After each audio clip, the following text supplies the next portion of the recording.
He's Charles Barkley, the Hall of Famer, NBA on TNT. Chuck joins us now. Hi, Charles. My brother, how you doing? How you feeling? I'm getting better. 1 month ago, got 2 more weeks with the walker, and hopefully graduate to a cane. Where are you now? I'm in Philly. Just it sucks walking around with a walker all day, Dan. I feel like an old man. But you look sexy, though, right? I don't think you can be sexy with a walker. How long is the walker now? 6 weeks. Oh, so boy. I got 2 more weeks. All right. When I say Daryl Dawkins, what comes to mind? Gentle giant. I've never seen him. I was really sad when I heard that news yesterday. Never seen the guy when he wasn't jovial and in a wonderful mood. I mean, obviously, we saw the exploits as a player, breaking backboards and things like that. The NBA wasn't as popular as it was today, so you can only go by a couple of videotapes. But when I met him as a person, I've never met a more jovial, just nice man, and he's going to certainly be missed. I can't believe Stevie Wonder gave him his nickname of Chocolate Thunder. Yeah, I was hearing all that yesterday, and it was just like that. But if you're gonna get a nickname, Stevie Wonder is obviously easily one of the greatest musicians who ever lived. If you're gonna get a nickname, that's a great person to get it from. Did you ever break a backboard? Yeah, I broke one in college, and got the scar on the top of my head to prove it. The rim came down and hit me in the head. I got a big gash in the top of my head. Was it worth it? Was it worth it? Yeah, because nobody got hurt. I mean, I can't remember how many stitches I got at the time, but yes, it was worth it. It wouldn't have been worth it if I'd have got hurt worse or hurt somebody else. But it's so empowering. When Daryl Dawkins, broke that backboard over Bill Robinzine, and glasses shattered, stops the game, and I think Daryl Dawkins wanted to renegotiate because he said once he figured out he could break a backboard that he was more valuable to the team.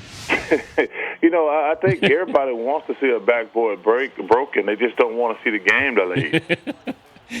There were a couple other things that I saw. Shaq and Kobe got together for Shaq's podcast, and they were talking about how both were kind of immature with this. And does that matter anymore that they've sort of bridged the gap here of what happened when they were with the Lakers?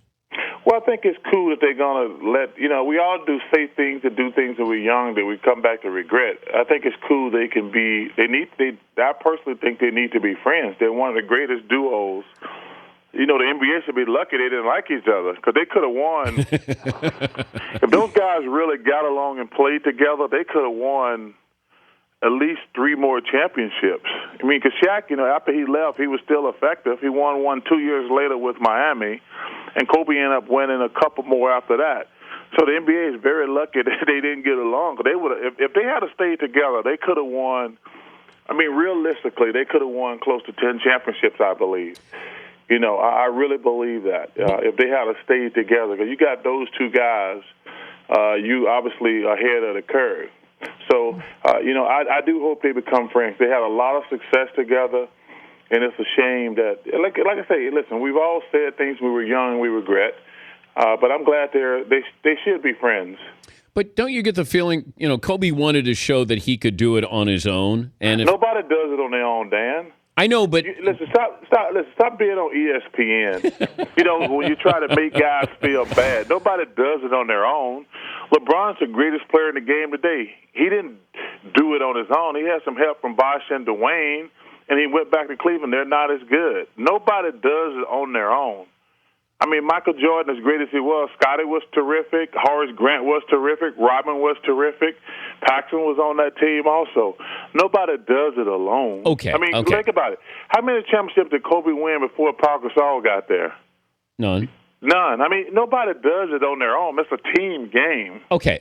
So I misspoke. So no, you didn't misspoke. Kobe won. No, you didn't misspeak. Dan, I got love for you, but I'm saying that you don't do it by yourself. But you want to be the focal point. So when you're the best player, you are the focal point. But with Shaq, he wasn't going to be the. At some point, he was, because think about it. You go back and look at Kareem and Magic. At some point, Magic took over. That's the way it is. That's what sports is. When you get older, you first of all, you hope you got another great player with you. There's nothing worse as a great player when you can't play anymore and you don't have any help. I mean, think about it. When Kareem was with the Lakers, when Magic first went there, it was Kareem's team. And then gradually you pass the baton. Think about Tim Duncan, the greatest power forward ever. He passed the baton to Tony Parker. They still winning. Then they passed the baton to Kawhi Leonard. That's how you keep winning instead of having a situation like Shaq and Kobe where y'all become argumentative and trying to still be the man.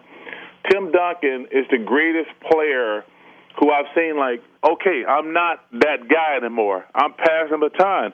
And they've had the greatest run. I'm not going to not disrespect the Celtics in the 60s and 70s, but that's a different era. But the San Antonio Spurs, because of Tim Duncan, they've had the greatest run in NBA history, in my opinion, because Tim Duncan was man enough to pass the baton instead of being a little whiny girl and saying, no, I still want to be the man, was what happened in L.A., and instead of winning more than 3 championships and breaking up the greatest big man and probably the second best two-guard ever, they never reached their potential. I think it's one of the more underrated traits that Tim Duncan has, and that's his ego, or lack thereof. And you're talking about how great he is, one of the greats of all time, but to be able to realize and defer, but to understand the bigger picture, because he wouldn't be the greatest forward of all time if he didn't have all these titles. But understanding to win all those titles, he had to defer to guys who were younger and better than him. You always do that. Can you imagine if Kareem had still wanted to be the man when Magic Johnson came into his prime? I mean, that's what you have to be smart enough. You can't get caught up in the rhetoric that goes on today. You have to understand, like, Kareem understood, like, if I want to keep winning and be relevant, I've got to pass the team to Magic. And that's what he did. And that's why they probably, I don't know how many championships they won. Magic won 4 or 5. I thought he won 5. So, I mean, think about it. If Kareem still wanted to be the man, they probably wouldn't have won all those championships. Why isn't Magic brought into the equation? When we talk about greatest, obviously Michael, Bill Russell, different generation, but most decorated. But Magic sort of is on the outside. He's tied with Kobe, and we talk more about Kobe than Magic. Why? Well, because I think he probably played with better players. He played with Kareem, who's in my opinion, one of the 5 greatest players ever. He played with James Worthy, who's another Hall of Famer. Byron Scott was a terrific player. Michael Cooper was a terrific player. To be honest with you, the way I look at it, and I talk about my top 5, I got Michael 1, Oscar 2, Bill Russell, Kareem, Wilt. Bill Russell, Kareem, and Wilt are 3, 4, and 5, no particular order. I got Kobe 6, LeBron 7. Then I got Elgin Baylor, Jerry West, and then I got Magic and Bird in my top 10 or 11. But Magic is obviously one of the greatest players ever, but I think he gets penalized to a certain degree because he played with so many great players. Talking about not doing it by yourself. I mean, when you're playing with Kareem, James Worthy, Byron Scott, Michael Cooper, all those guys, but like that goes back to my original point. Nobody does it by themselves. Yeah, but Duncan is doing basically what Magic did, but you said Duncan is the greatest power forward of all time. He is, and Magic Johnson is probably the greatest point guard ever. But I'm not going to put him ahead of Michael or Oscar Robertson. I mean, you guys go crazy when LeBron has a triple-double. Oscar Robertson averaged 1 for an entire season. And I'm like, that's more impressive than having 6 in a year.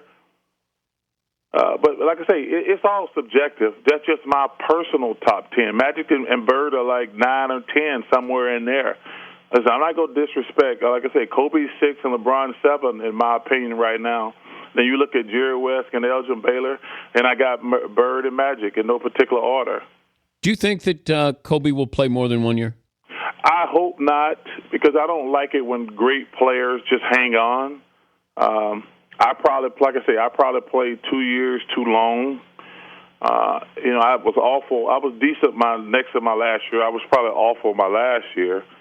But I don't ever want to see great players just hang on. I mean, I think it'll be 20 years. I think that's long enough, number one. But I don't want to see Kobe. Like, I got no enjoyment out of seeing Michael Jordan play for the Wizards.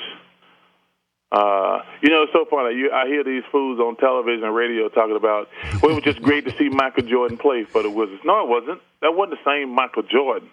And I don't want to see Kobe, number one, playing for another team. But I don't want the Lakers can't move forward. That goes back to what I'm talking about earlier. At some point, you have to pass the torch. He won't do it. Well, that's why it won't work. At some point, we all have to pass the torch, Dan. I do.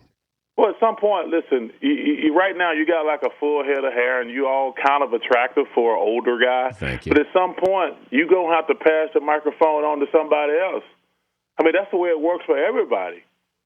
I agree. Are you calling me sort of the Michael Jordan of this? No, Oh, you're not. more like the you're not the Michael Jordan but Dan, you work for everybody. You're great at what you do. And the thing I like about you, what has happened in sports on television and radio, you got so many scumbags who got a hidden agenda. And I know you don't have a hidden agenda. Even when I disagree with you, I know you don't have a hidden agenda just to have these fools call in and argue with you for X amount of hours. Can you hold on? Sure. Dan, I got a walker. What else am I going to do? You remember Kenny Skywalker, don't you? Oh, yeah. Me and Kenny were at the same time. What a nice man he was also. He could jump. He had the perfect name, Skywalker. Good guy, though. Really a nice guy. He had sort of that kid and play. He had the fade, didn't he? His haircut.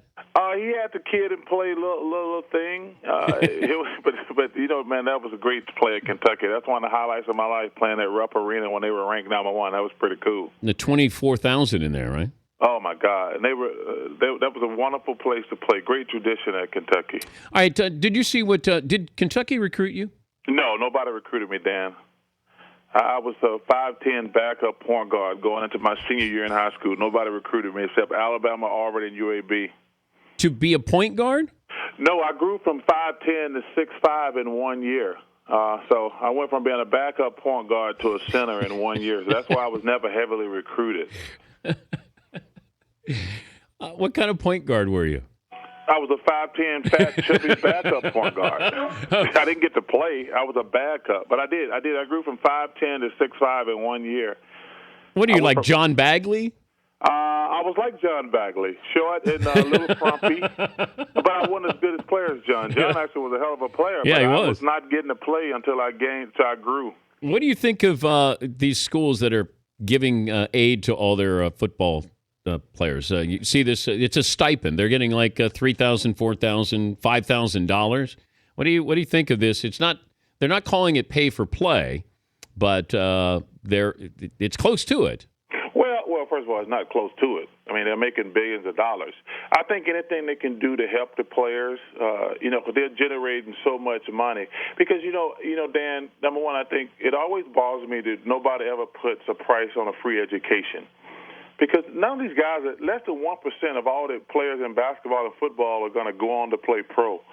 So a free education is worth a lot. That would be my first. But nobody puts a value. It's great to go there. How many people walking around in your studio right now that owe a lot of money to colleges? I mean, to get a free education, there is a price for that. And they deserve a little bit more than that. I'm for giving them some money. But nobody is giving me a logical way to pay all these players. Because you can't just pay the football team or the basketball team. You're going to have to pay all the sports, including the girls' sports. I mean, you just can't pay. Let's take Auburn for an example. We just can't pay the football team. We're going to have to pay our softball team made it to the College World Series this year. We always have a terrific golf team. So how do we, people keep saying, we need to keep paying these players. I'm like, how can we pay everybody? And nobody's giving me. And so a little stipend, I think that's great. Anything you can do to help these players, I think is great. Well, you said you got paid at Auburn. No, that's not what I said. I said I borrowed money from agents, and it really helped me. And I've actually, we broadcast March Madness, and I have told the NCAA, but they just, some of them are just idiots. Like, when I borrowed money from agents, I think I borrowed money from 3 agents, and I paid them all back. It kept me in college until I was a junior. And I personally think if they will they can work through the school, not through backdoor handlers or go-betweens. If you get agents to work with the colleges and and I'm not talking about hundreds of thousands of dollars. I think the most I borrowed from one of the agents was like $10,000. I think I borrowed $5,000, $5,000, and $10,000 from 3 agents, and I paid them all back. but it kept me in college a couple extra years. And I think the NCAA should get off their high horse and say, hey, if a kid want to stay in school because he's not ready for the NBA, I think it'd be if we could work with the kid so he wouldn't get trapped. We could let him work with him with an agent to let him borrow a couple of dollars. I have no problem with that. Okay, so when you said you admitted on the show back in 2010 to accepting money at Auburn, that's the money? Yeah, okay. Yeah, from agents, not from Auburn. Okay. No, but I borrowed money from agents, and I have no regrets about it whatsoever. I needed stuff. I wanted stuff to do. I mean, you don't have any extra money, you can't work. But I really appreciate those agents having me. Probably the only mistake I made was I didn't sign with one of those three agents. I ended up signing with a scumbag agent. And I don't want to mention his name, Lance Lesnick. He stole all my money. He's a scumbag. If I see him this day, I blow his damn brains out. I hate that SOB. His name is Lance Lesnick. He's a scumbag. Well, how did he take all your money? Well, back then, I think players are a lot more smarter now. Your agent got your paycheck. He gave you your allowance, and he quote unquote invested the rest of your money. And I was getting $15,000 a month allowance just to have fun with, and I'm a 21-year-old kid. You can't give me 20. How much did I say? 15,000. 15. Yeah. I was getting $15,000 allowance. That came at the first of every month, and man, I didn't care about. He said, "I'm investing the rest." I'm like, okay. And after 4 years, I was broke, hadn't paid taxes. And like I say, I don't want to mention his name, Lance Lesnick. You don't mean that you would shoot him, though. Oh, if I had a gun, I would. No. I probably won't have a gun when I see him, but I'll probably beat his ass down like a dog. Because that's like the worst thing you can do for somebody, Dan, is steal from them. Because when you steal from somebody, you're saying to them, I don't respect how hard you worked for your money. That's what when somebody steals from you, that's what they're saying. They're not breaking the law. Like, people say, well, they breaking the law. No, when somebody steals from you, they're saying to you, I don't care how hard you work for your money, I want it. And Lance stole my money. He was a scumbag. What do you think of Donald Trump for president? I like Donald Trump. The few times I've been around him, he's always treated me cordial. But I'm going to go on with Governor Kasich. I keep mispronouncing his name. The governor of Ohio. He's the guy, John Kasich. He's the guy that I'm supporting right now. Dan, it's tough on me to vote for a Republican, but he's the guy I like the most right now, and he's the leader in my clubhouse. So you're going to stay Republican, huh? I don't know if I'm still. I vote Democratic most of the time. The Democrats don't have a candidate that I really like, and I vote for candidates. Because neither one of these parties do anything for poor people. They're both full of it.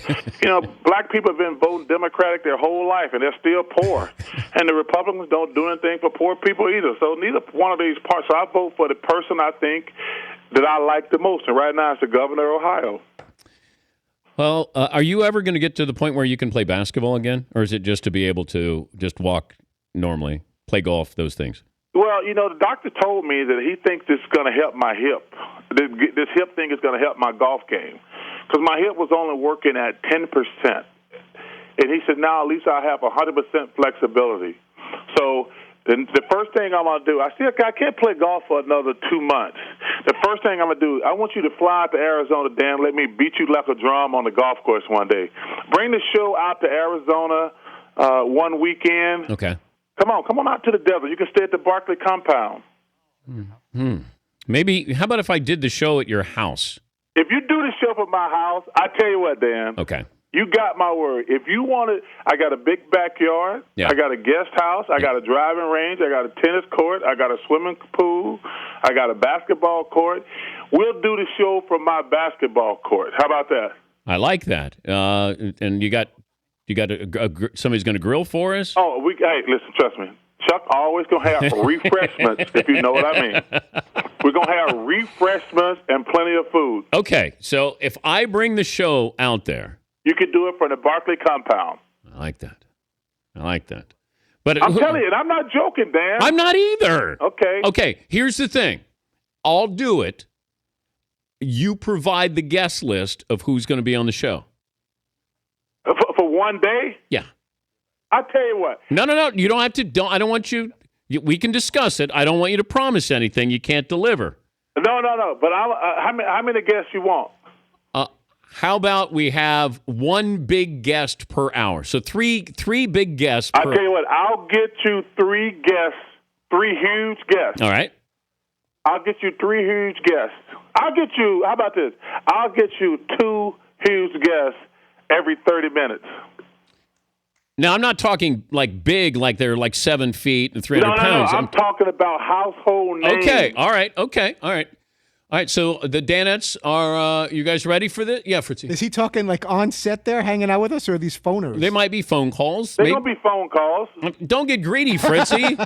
Good God, Charles is giving you the day off. Barbecue and everything. This sounds amazing. Yeah. Oh, yeah, it's good. You're going to love the desert, too. It's going to be about 70 degrees, no humidity. You're going to love it. All right. I am, I'm everybody's signing off on this. We're good to go. Yes. Yes. Do you have extra like heavy sunblock for McLovin because he'll need like SPF 100? Very pasty. We don't have all that type of sun in the desert. We have beautiful weather. You don't have to worry about getting sunburn in Arizona. And a hot tub there, of course, right? Oh, of course, I got a hot tub there. Come on, man. Just you and me in the hot tub. Oh, well, you're going to keep your shirt on, right? I'll keep my shirt on if you want me to. Okay, please do. As long as you do, too. Dan, I think, you know what? I tell you what's been interesting. I've become a vegetarian, and I hate vegetarians. I've given up red meat and alcohol since I had the surgery. Yeah. I've lost 12 pounds in a month. I can't wait to get into a hot tub with you. I'm starting to look all delicious there, Dan. Thank you, Charles. All right, boy. I'll see y'all later. Have a great weekend. There you go.